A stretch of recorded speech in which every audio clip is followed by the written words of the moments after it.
I had an epiphany, and I said, you know what? I'm gonna treat this rental like an open house listing.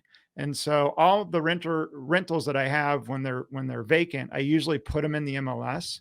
So you can put your rentals in the MLS and then it syndicates out to Zillow and all the other IDX places. And then what I do is say open house between on Saturday between like noon and 3.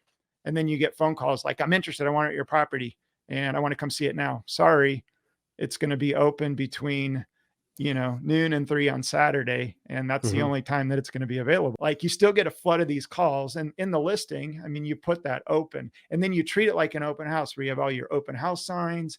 And I mean, every time I've done this, I've had 30 to 40 people show up. And I tell people, if you're really serious, you can take the application, and I post the application, fill it out, get it back to us.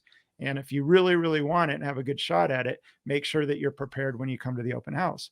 And so now, my wife and I are, working the people coming in, we're taking the open houses, we're interviewing people. And usually out of those 30, 40 people, you can dwindle it down to, a handful of 2 to 3 solid, really, really good renters. And then you're not wasting your time driving out, meeting with one renter at a time. And if it doesn't happen that open house, then you do it the next week,